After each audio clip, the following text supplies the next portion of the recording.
Fire. Hey dear. Fire. Yeah? Inferno. Yeah? Is that why we're gonna do this? That's how we're gonna do this. Episode 54, Inferno. Disco Inferno, some might say. It's a seven-parter. The very last seven-parter in Doctor Who that we're ever gonna watch. Well, until, of course, we go back and watch old episodes that get re-released when they're found, or reanimated. Or released as photo snaps. Mm-hmm. So, what happens in Inferno, dear? Well, a lot cool, of things. Okay. Next week. What happens in Inferno, dear? Doctor's driving around singing. There's also a man with a toolbox nearby, whistling, biking. He stops, goes into a building to meet someone named Keith. Number 12 Keith. pipe is fucky wucky, and it doesn't look too serious. Let's fix it. A bald man comes in and asks why is he drilling slower, and the drill isn't busted enough to need repair. Meanwhile, the man at the pipe touches some green yak that's hot and gets it on his hand. There's apparently been tasty. an oil drilling consultant brought in from across the world. Pipe Man, though, is now a zombie, kind of walking around. He's like, I don't know, and he leaves. He's very sick.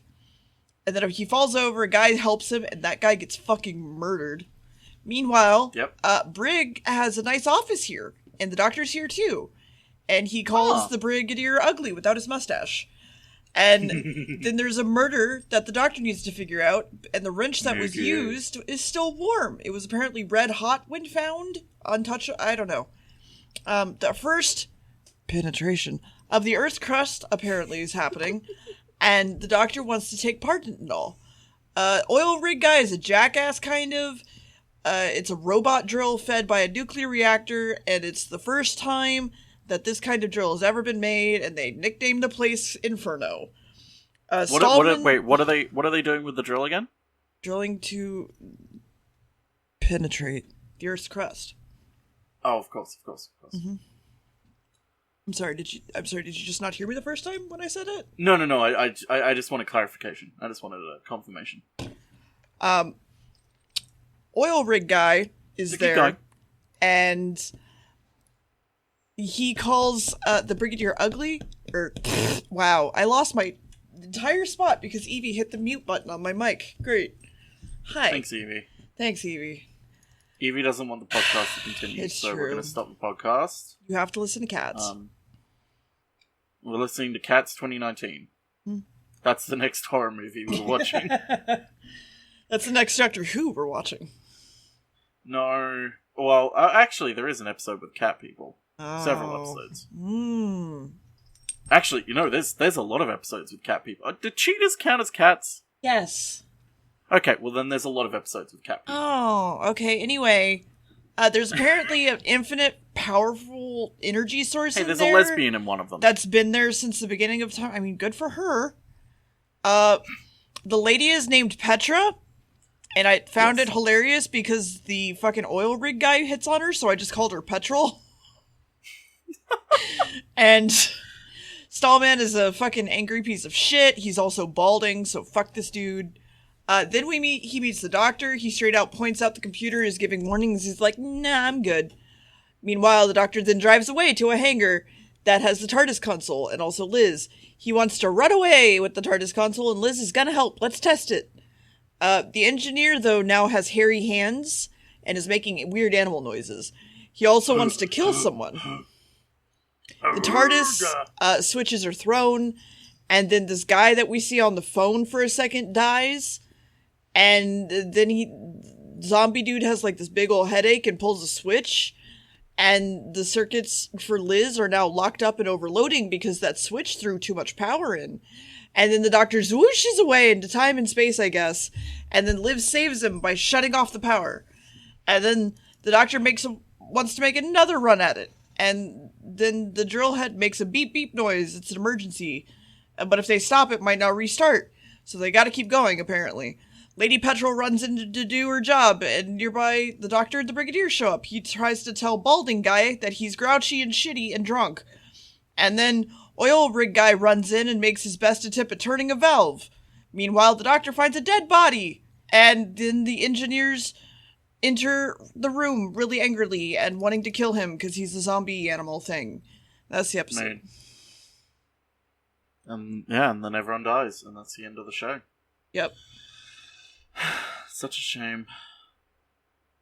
So, this episode, specifically, Inferno, had the working titles of Project Inferno, Operation Molebore, and The Mohole Project. What?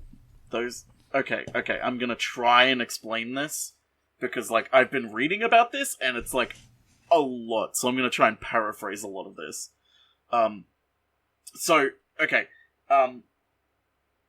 Essentially, sort of, geothermal drilling was sort of, really new and, really fascinating as a concept. So, for some fucking reason, the writer, I'm just gonna read this whole fucking paragraph, actually. Yeah, so Barry Letts, the producer, had taken over Doctor Who at short notice, and so basically for this entire season, he had just been overseeing, supervising other people's leftover projects and leftover scripts and stuff. Terrence Dix had also been working with people who had done Doctor Who before. So now, when they were looking for a final story for Season 7, they were in trouble because Season 7 had a lot of scripts that just fell through. And they were desperate to find, a script that would work. They finally found someone in, before we get to that, Terrence Dix essentially had, spoken to a whole heap of his friends that he'd worked on other shows with. Don Houghton. I actually don't know how to pronounce his name. Houghton? It's English. He'd been writing a lot of horror stuff and was just gotten into freelancing and was writing horror movies, and he basically went to Terrence Dix and was like, hey, I have an idea based on what I had read about the Mohole Project, which is an entire thing. I feel like naming it the Mohole, anything Mohole, is a little bit a bit too on the nose, because supposedly Project Mohole was an entire attempt in the early 60s to drill into the Earth's crust, so it's you're making an episode about something one-to-one, what? Yeah. Anyway, basically he was interested in it because there was a lack of information supplied by it after 1966, because, governments. He had been interested enough to ask a US embassy, who must have been pleased at the time that someone other than an anti-Vietnam protester was calling. But they said that it was classified. Likewise, the Science Museum said nothing useful. So if anything, that kind of made him even more curious. It made it look more like a conspiracy theory to him. So basically, it was I have this idea, and Terrence Dix is it's not entirely a full story, so don't mind that. they fleshed... I didn't hear anything. Okay. They fleshed it out and added a whole heap of other things, the alternate universe plot was added as blatant padding, but I feel like it actually works in the story. Meanwhile, Barry Letts, he thought he ought to have a lot of stock footage of volcanoes. Just because. But I don't know if you recognize the volcanoes in the intro for this episode, dear, but they were actually the exact same stock footage of volcanoes used in The Enemy of the World for those opening shots. But those were in black and white, so it was hard to change. But yeah, what happened in the next episode, dear? Oil guy gets the coolant flowing, but there's too much power to the reactor, so Petrol goes to the doctor. Meanwhile, a soldier with a gun is here to shoot the engineer, and which he does, and he takes the soldier out with him, though. So the engineer's now dead, the animal dude is now dead, but when the doctor goes to move the switch back, it's really hot, and he can't touch it. And a wall behind the body is also scorched, it's really hot. That's weird. Body's real hot. Yes. Oil rig guy tries to use Petra to convince balding guy to use more safety precautions. Meanwhile, the body of the tech guy was alive for a weird amount of time, even with 2 bullets in the heart. Something about retrogressing body cells turning it into an animal wasn't completed. That's weird. But then the 2 people that were attacked disappeared. But then the doctor sees one of them up on the scaffolding, and he's all animal-like, and he uses his gun as a stick. Balding guy is being a jackass, increasing speeds, but there's a box in the control room now with some goo in a jar. It's unanalyzable. Goo in a jar. You can't analyze it, and it's too hot to touch. And the Brig also wants to talk to Balding. The doctor wants to know if the green goo makes noise, and Liz is like, look at this computer, though. And then there's a whole argument in the Brigadier's office. Doctor goes, hey, have you seen the computer? And then they finally look at the computer, and they're like, hey, stop drilling. And dude's like, no. And then they cut the power to the doctor's hut, because why not? I'm 5. I'm gonna throw a fit. And then the drill is gonna happen in less than like an hour, apparently. Also, Balding dude's hand is now green. I hope he dies. Oh no. Well. Doctor asks Liz to check the circuits on something. He secretly turns the power in his hut back on. Balding walks into the room, starts to rip apart a computer, goes into the Brig's office, touching everything, and tries to destroy a microcircuit with a police baton. And then the doctor stops him, and he's like, what are you doing? And he's like, what's that in your pocket? And he's like, nothing, haha, because I threw it on the floor and you didn't see it. And they're like, okay, bye. And then he steps on the circuit to bust it. So back at the TARDIS, they're repairing some stuff. TARDIS this, TARDIS that, don't really care. But then Liz is sent to the computer to go test a single coordinate on the computer while he secretly tests the TARDIS. But there's an animal person lurking around Liz. That's weird. Meanwhile, the Liz and the Brigadier instantly figure out what's up and that she was sent on a wild goose chase. They find out someone's using the power, shut it down, and then when the Liz and the Brigadier run into the room where the TARDIS is swooping away, and it took Bessie with him. Oh! She let it down. Oh, they're trying. It's the episode, though. That is the episode. So, the 7 scripts submitted just before Christmas 1969 had significant changes made before filming was beginning, even 4 months later. The threat to Earth was mainly atmospheric. It wasn't the forefront of the story. It was meant to just be, like, essentially equivalent to, if you drill through, you're gonna make global warming happen faster, essentially. And the world will be destroyed that way. A lot more time was spent with the Doctor watching history repeat. Sir Keith, I don't know what you've called him here. Professor. He's not a professor. Deal with it. Okay, whatever. Sir Keith, who, keep an eye on him, because his actor comes back quite a bit. Sir Keith is not in the script at all. And also, the wolf primeval ooze boys aren't in the script at all either. But you also have to keep in mind that when the story was commissioned, Season 7 was very tumultuous. This was like a very fine balancing act. Series 6 had a lot of low viewership. Season 7, they were like, okay, we're shaking things up. And they were like, we need to get this to work so we can get another season, so we can, like, solidify things. So they were like, we don't know if the series is going to go after this Series 7. So the production team was still cobbling together a possible replacement series for the Saturday night tea time slot, which is what Doctor Who was in.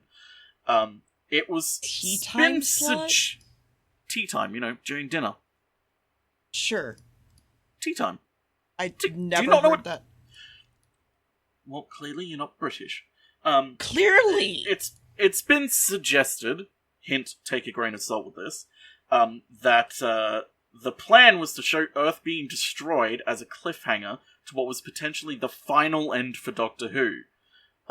But frankly, it's hard to imagine that Barry Letts and Terrence Dicks would ever do something so downbeat for Doctor Who.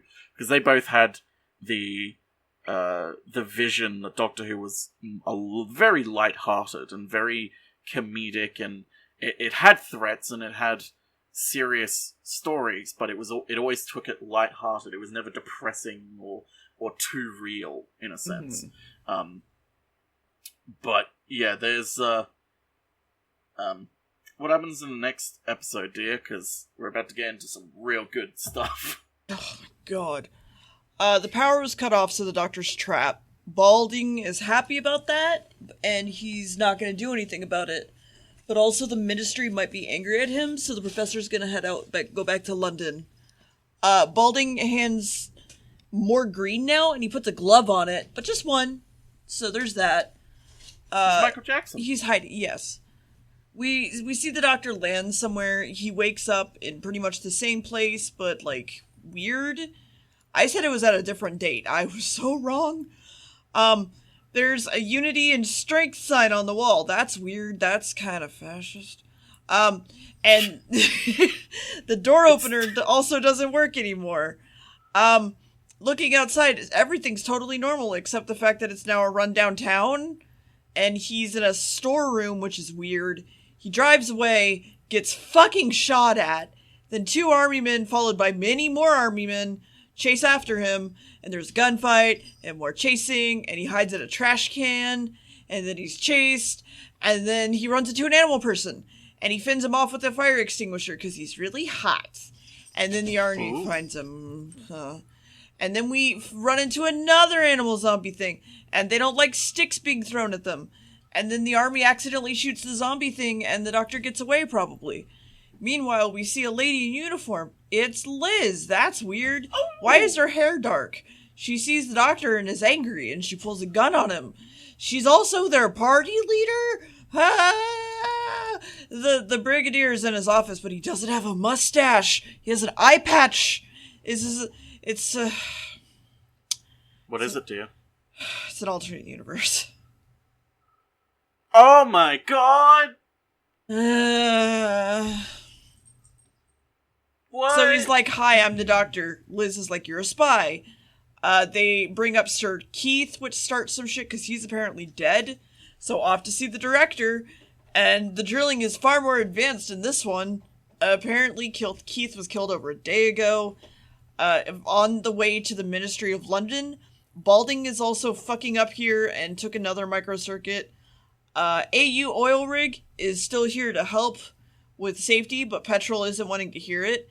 But all safety is out the window. But Balding in this AU has a green hand as well. That's not great. And the doctor is gonna get shot eventually.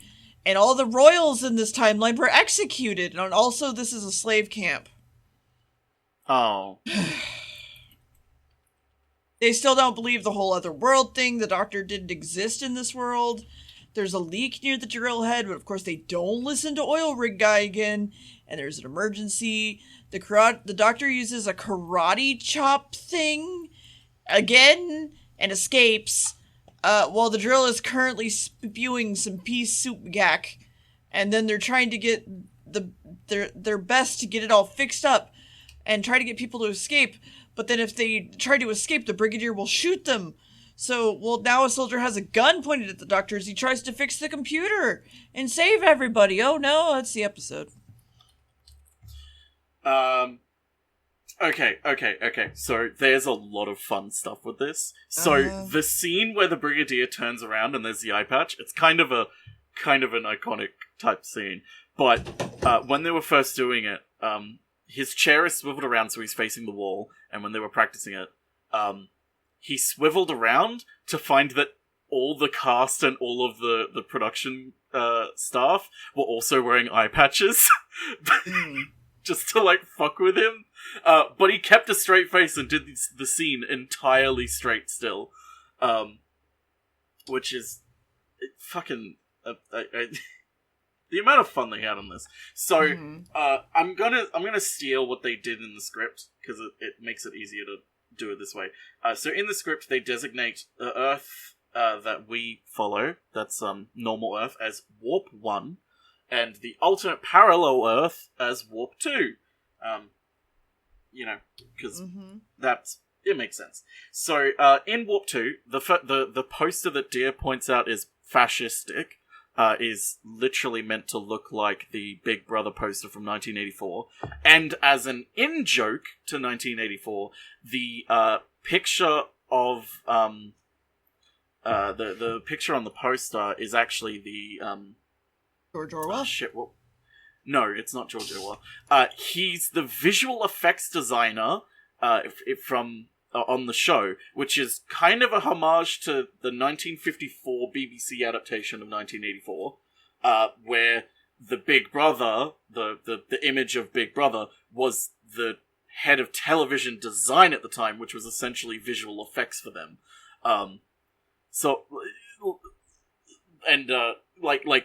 Like Jack Kine, the visual effects designer on the show, also worked on visual effects for that production, so it was like, hey, like, you're gonna be the image of fucking Big Brother in this.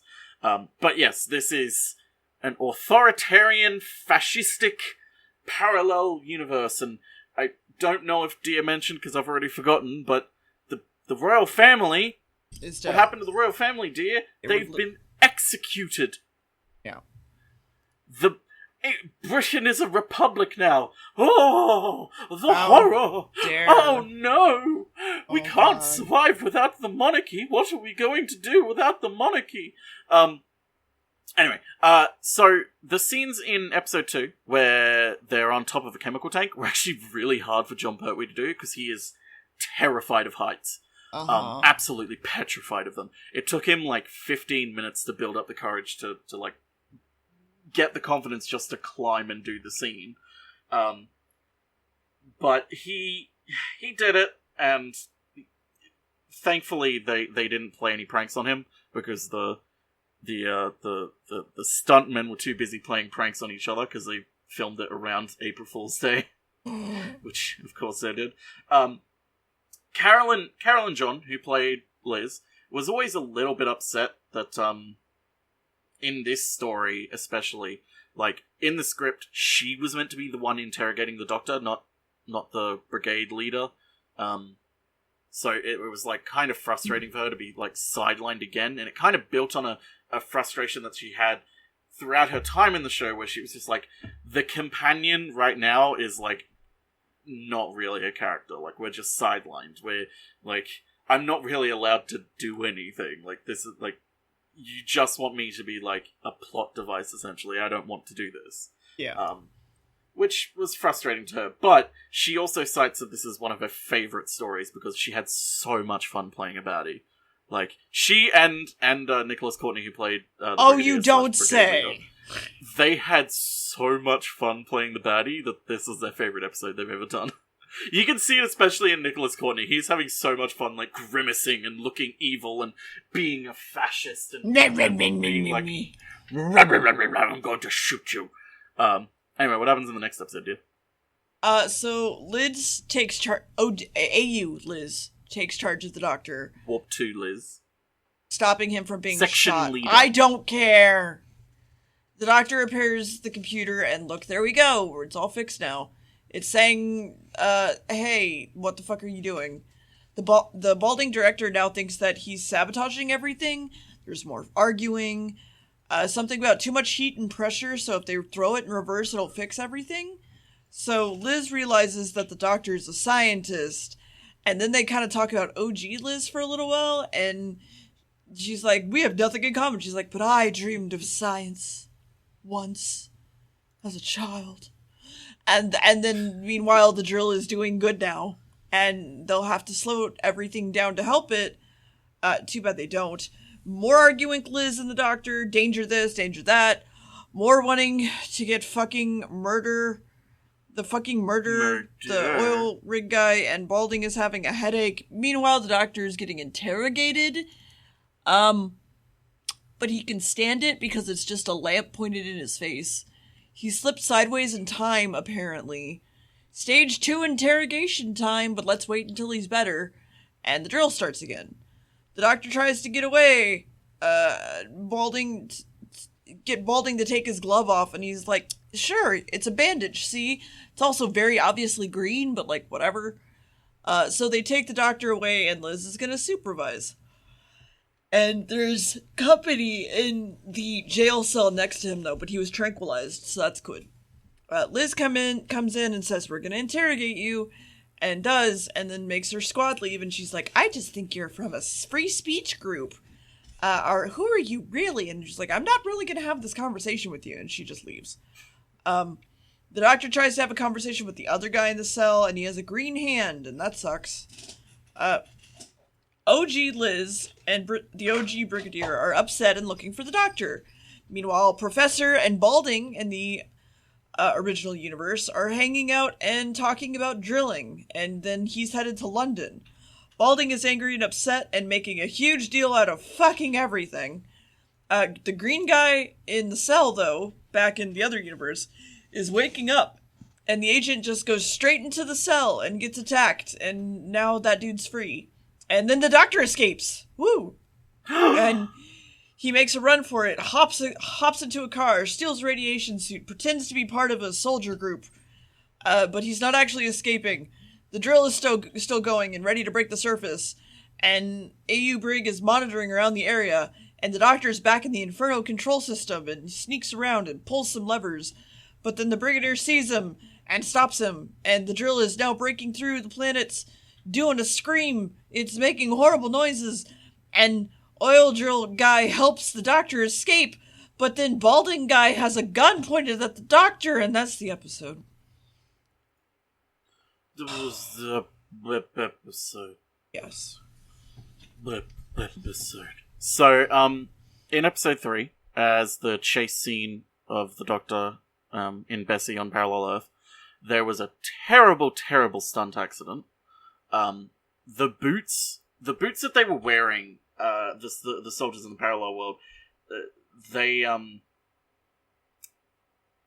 were terrible boots. They could barely run on them. They couldn't even jump with them. And one of the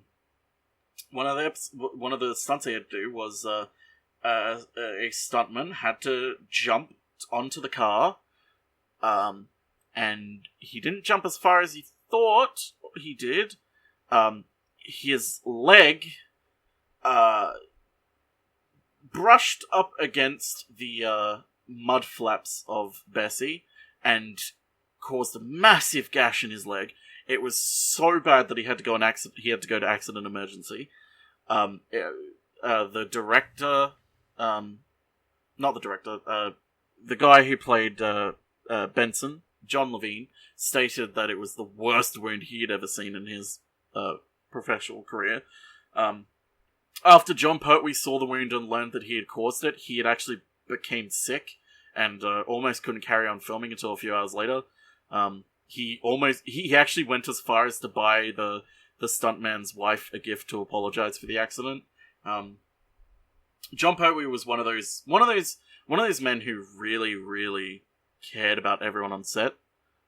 He always wanted everyone to be happy, everyone to be comfortable, everyone to be like, make sure everyone was okay. But this injury, he ended up needing 18 stitches, and ironically, the boots that caused the injury also prevented the injury from being much, much worse.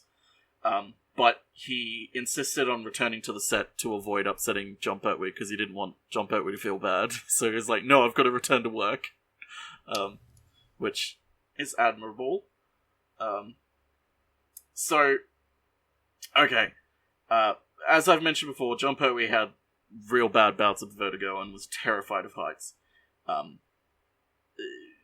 Unfortunately, while they were filming it, they had like a really strong, bitter wind, making it really hard, because as a person who's afraid of heights, wind actually makes it worse. You feel really, really bad. Also, on top of this, it also was really, really fucking hot. So they were overheated a lot. So Havoc, the stunt coordinators, the stunt team that were doing most of the stunts, they had they had to. One of the stunts involves one of them falling off these giant towers, essentially. and they essentially went back and forth on who was actually going to do it. Like, one of the stuntmen actually became an actor for the scene, so it was like, can he perform his own stunts? Should we get a stuntman for him? What do we do? So end up, they went with another stuntman instead. But also, the fall that they actually end up doing held the UK record for the longest stunt fall in the industry, despite James Bond movies trying to beat it. They never did. I forget what beat it in the end, but it was like the drop that they ended up doing was over 70 feet. Like, was fucking large. Yeah. But yeah, John Pertwee was not a fan of watching it because it's like, I mean, terrified of heights. Watching this happen, they had to like hold him and like reassure him as he was like going up the stuff because like it fucking tall. But yeah, What happens in the next episode, dear? So they break through the earth and the entire area is shaking. So the doctor's safe, but now everything's really fucked up. And oil rig guy is gonna go into the drill area, and we see some explosions and gas, and Balding comes up and of course fucking beats the oil rig guy, and then the doctor comes in and beats him up, and everyone's beating everyone up, and they get a ray, and the coolant has seized, so they need to get everyone out, but then the door starts to close from the inside, so they can't do anything. Balding is forcing the technicians in there to eat the gack and become horrible things. All of London is also having huge earthquakes. And the brigade leader's now in control, apparently. Everyone is going to build up until the Earth dissolves into expanding gas. And then they launch Doomsday, also zombies. The brigadier tries to shoot him, but it doesn't work. But the fire extinguisher does, and they get him. And then the oil rig tries to take AU Petrol and the brigadier and Liz and be like, no, we are military, listen to everything. And then they get more military outside so no one can leave. Oil and Petrol are fighting about the computer more. Petrol still doesn't realize that they're all gonna die and then goes, oh, I'm going to die. Then there's a weird moment of like too much kissy, touchy shit. I don't know, it's weird. And then they go, okay, I'm leaving. Wanna come, Winky? And then the doctor goes, can I at least save the other world? And Liz is like, okay, maybe. And then Liz and Brigadier AU are like, this isn't a vehicle. What the fuck are you on about? Let's leave. And then he shows them it works. If he's going to do that, it's going to drain the storage unit. And then he whooshes away and back, and everyone goes, oh, what the fuck? And the Brigadier goes, can you take us with you? And he's like, nah. And he's like, you fucking asshole, save us.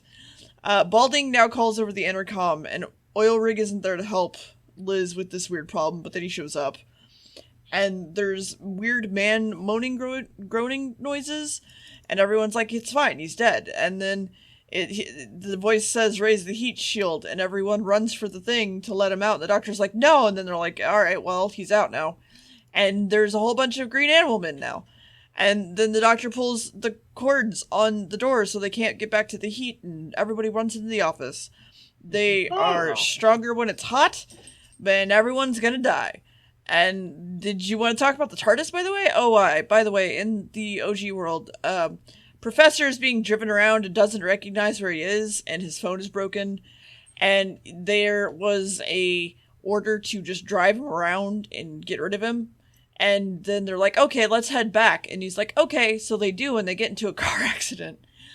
And meanwhile, the heat is back, and the dudes are ready to fight, and everyone inside wants to get the doctor back to his world to save them. And he's like, it's more about what's out there than what's in here.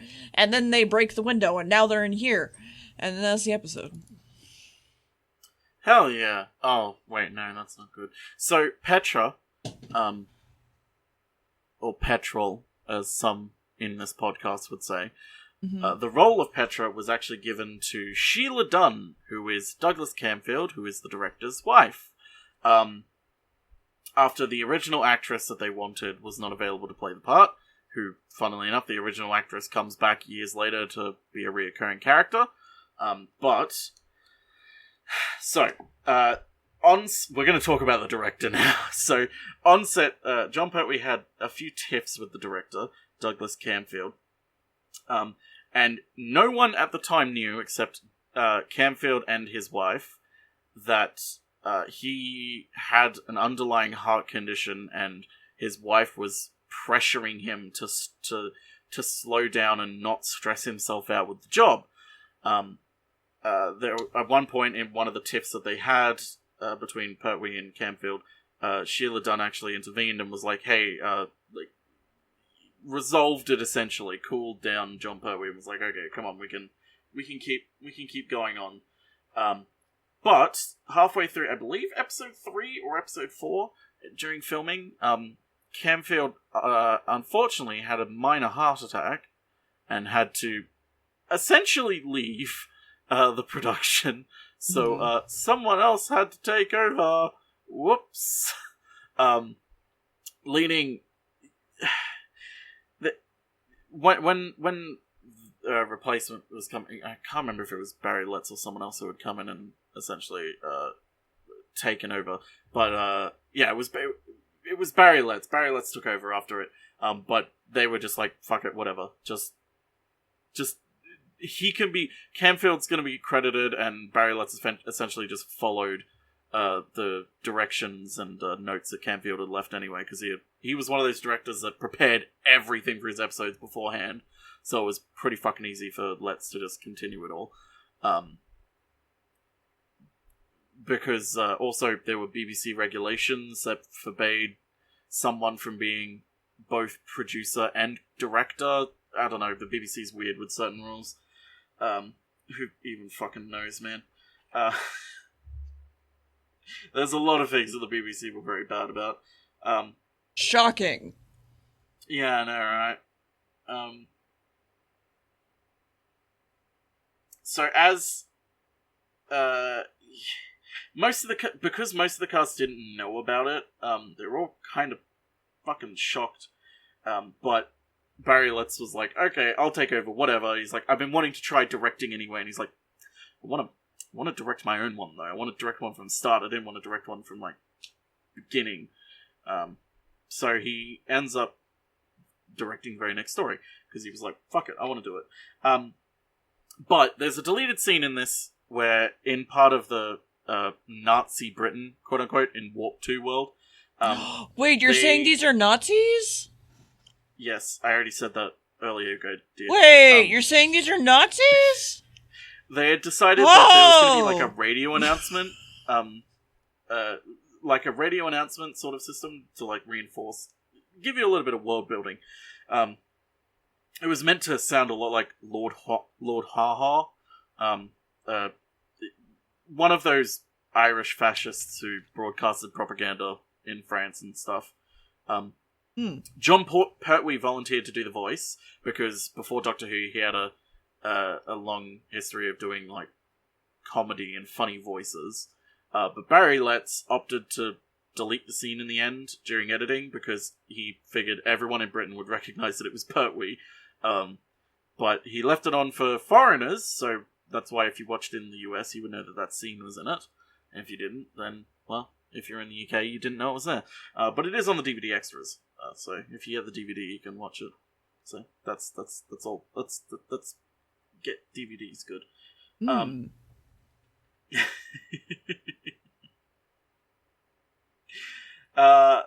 So also the story has a weird amount of stock music in it. They don't have an actual incidental music score because for some reason there was some sort of misunderstanding feud between Camfield and Dudley Simpson. Camfield refused to work with him, so they just used stock noises. They just used stock music, which, weirdly enough, a lot of it was Delilah Derbyshire's compositions. So, like, technically, this is the closest she's ever gotten to actually do it, like, scoring a Doctor Who episode, even though she arranged the theme song. Yeah, for some reason, I couldn't find any information on why they disagreed and why Camfield refused to work with Dudley Simpson, but who even fucking knows? Yeah, what happens in the next episode, dear? So they need to hook up the nuclear reactor to the TARDIS and boost the output so they can leave. If they use all the extinguishers in that main room and also the coolant, they can get out and do it. But then, one of the dudes, like, walks around and tries to kill the Brigadier, and he shoots him. And then everything's really hot, and they basically do it. There's just a lot of running around. The doctor talks about seeing the professor / Keith, that fucking died or vanished. And then the Brig in the other world is very upset, and Balding just won't come talk to Brigadier, so the Brigadier sends someone to go get him. On the other side, Liz is trying to get some switches to get the doctor back, and there's a knock at the door. The oil rig wanted to go look at the machine that he was working on, and he's confused why Liz is still here. The Brigadier confronts Balding about the guys disappearing, and he just goes, yeah, that's fine. And then they want to delay the drill, and Professor returns, and he's like, no. The doctor is good with TARDIS energy, so they're ready to go. And they take the extinguishers, everyone jumps in Bessie, goes off to the place where they could reroute the power, and then the doctor and oil rig run off to the TARDIS. Meanwhile, Brigadier yells at Petrol and yells, and there's like a whole line where it's like, wow, everything can't be solved by brute force! And it's just like, uh-huh. And the Brigadier's planning on making an escape. The doctor is at the console. Oil rig is helping reconnect the power. More yelling. Fear of explosions. Liz is done with Brigadier's shit. He's being insane with power and evilness. But they're all hooked up and ready to go. But then something's wrong. So they try to work on it again. But then the green guy attacks again. And they all run away. And they get back, but there isn't enough power, so time to die. AU Brigadier is a fucking jackass, tries to shoot Oil Rig, his gun doesn't have bullets, then Oil Rig beats the fuck out of him. Like, no fighting back. But Petrol ran off to try to get the power through again. And the green man is alive and tries to attack her, but then they stop him again. And she finishes wiring the panel and the power's back. And then the Brigadier is like, take me with you or I'll shoot. And his gun now has more bullets. And then Liz fucking shoots him. And she's like, go! Well, you still can. There's lava coming at us right through this door that totally is real. Go! And then that's the episode. And everyone died. Yes. Womp womp. So, Barry Letts was having some tangential thoughts about Inferno.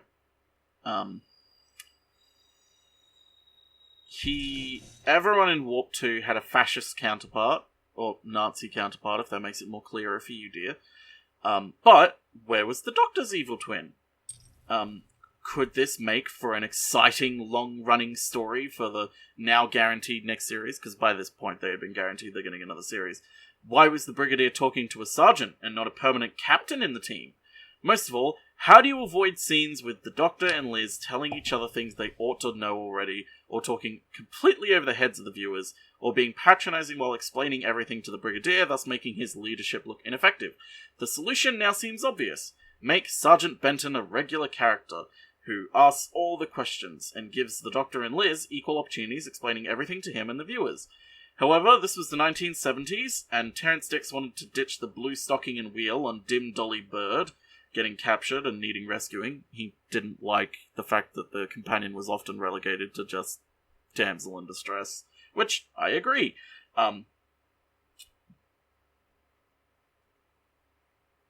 But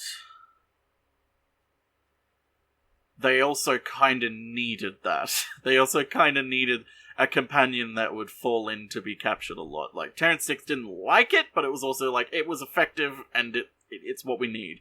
So, like, well, Liz has to go. So, they essentially were like, okay, how are we going to break the news to Carolyn that we're not renewing her contract for the next season? Because, yes, this is the final episode with Liz. She doesn't get a goodbye. Which some people... Why? She's the only companion to not get a proper, like, goodbye in the episode. Because, like, they just didn't think about it. which I find weird, but I mean, I kind of like it also because it opens the door for more stories, which they have done in audio adventures and books. But coincidentally, Carol and John actually wanted to leave the show anyway, because as I mentioned before, she didn't like that she was often relegated to just standing around being a person to explain stuff to and someone to be rescued and stuff. She wanted to actually do things. And also, among other things, she was actually pregnant at the time, and so it would have been harder to record a new season anyway, because, you know, pregnancy makes being an actor pretty hard. I don't know what you're talking about. Pregnancy makes absolutely zero changes to the body. That's true. A pregnant woman needs no help at all. She needs no thoughts towards her or anything. But there's also a thing with her where, in the scene where she where she shoots a gun, and in Warp 2 World, she actually has an aversion to guns, and it's not really revealed why. It's probably a very personal reason, but she is really not good with guns at all. So that's why whenever you see her shoot a gun, it's from off screen. You don't actually see the gun go off. But yeah, she was 3 months pregnant at the time of the story, so she was like, hey, this is not good. And it didn't help that at the place where they were recording everything, there were a lot of problems. The oil processing plant it was like a bitumen plant, I think, where they were recording the Inferno base, had a bit of a small problem. There was a lot of oil processing going on, so smoking was completely prohibited on set. Cast and crew were provided with fruit, crisps, and chewing gum, and it's reckoned that most people put on at least a stone during the filming because they just ate so much to deal with the no smoking. And amid problems with yet another wig that she was forced to wear, Carolyn actually found the toilet facilities in the area to be a real big problem. Namely, because there weren't any. And considering she was 3 months pregnant, yeah, that would have been really fucking hard. But yeah, she was like, how am I going to break it to the producer that I want to leave the show? Meanwhile, the producer's going, how am I going to break it to her that we're not going to renew her contract for the next season?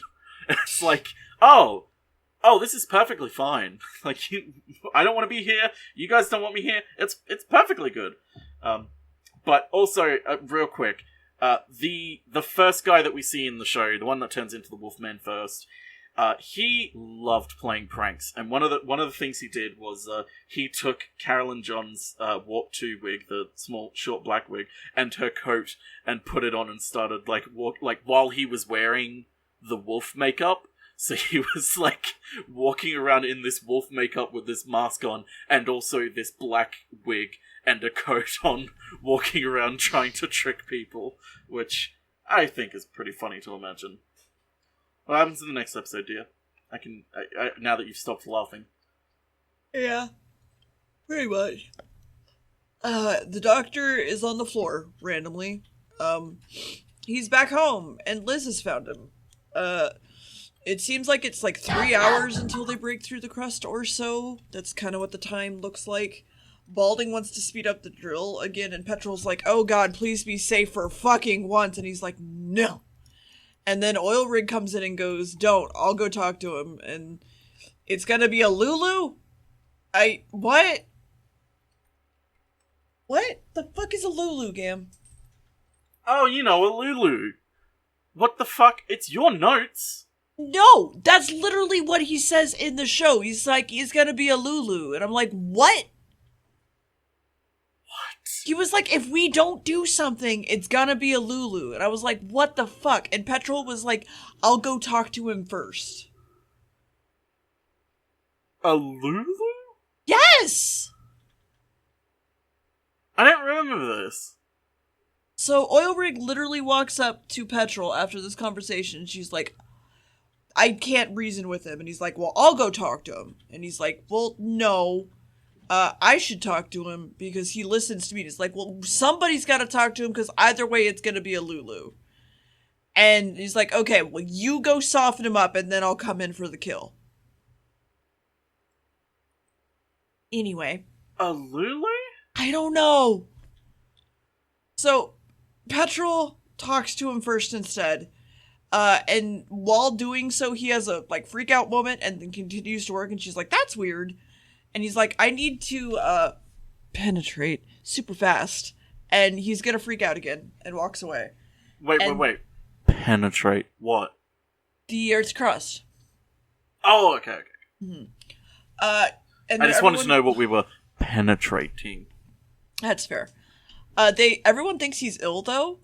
Liz is taking care of the doctor. He's in a coma. He may never wake up. So that's good. More arguing. Cool, great, cool. Oil rig decides to leave before he fucking dies. Tries to take Petrol with him. Suddenly things go wrong, because of course they do. And the doctor wakes up and can hear over the phone the alarm blaring. And he's like, I'm predicting the future. This is what happens. We need to reverse all the systems. And then he passes out again. So Liz runs off and goes and tells them to do that. And all the beeping stops. And Bald Guy is very upset. And the doctor's waking up now. He's feeling better. He's like, I was in a parallel world. Many terrible things happened there, Liz. I got scared. It was all fascist all the way down. And there's a knock at the door. And the professor dude isn't dead. His arm's broken, though. And free will exists here. Woohoo! So everyone needs to shut down the drill. Because that's what the fucking ministry said. And, woo, that's fun. And then there's an animal guy still is up here with him. Wait, what? Never mind. You okay? No, 1 second. There's some bullshit happening, and the doctor is like, we need to stop the fucking drill. And they're like, no.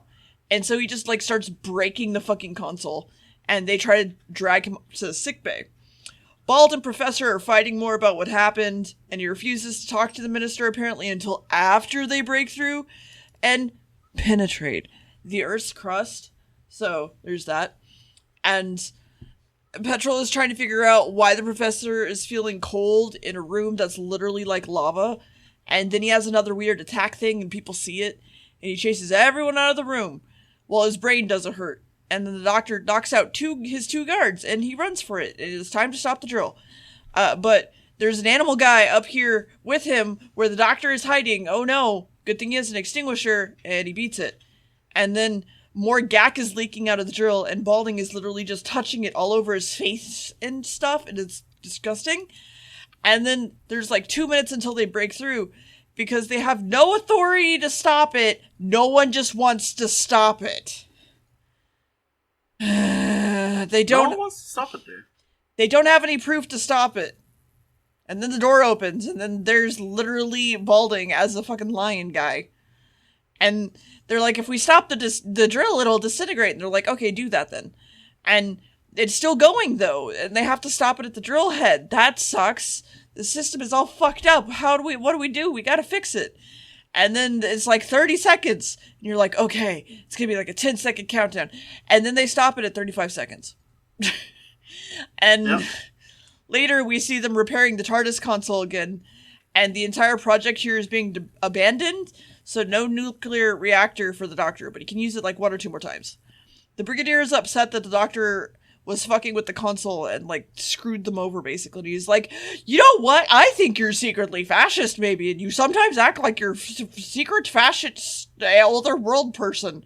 And you're then really secret. Apparently the TARDIS console is fully operational. So the doctor's like, I want to leave again, and poof, off he goes. And then apparently he only went 100 yards away and a few seconds ahead of in time, and he landed in some trash. That's the episode.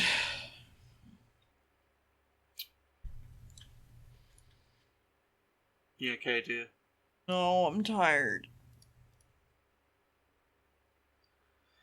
What'd you think of the episode? 4. Wow. I fucking hate this. No, I fucking hate this shit where it's just arguing for the sake of arguing and padding. It is so goddamn annoying. Hates Liz. Whatever. Do you just hate something? We just can't have a normal fucking conversation about why I dislike something in this goddamn podcast because it's Doctor Who. We're not allowed to dislike it. You just hate Liz. Why do you hate Liz, dear? Goodbye, everybody. Wow, okay, we're just gonna say goodbye. Fucking next week, Terror of the Autons. Get fucking ready, cause Autons are terrifying. Remember them? They're back. Goodbye. Bye. Oh, I was gonna wonder if Dia was gonna say goodbye or not, but I'm glad Dia did.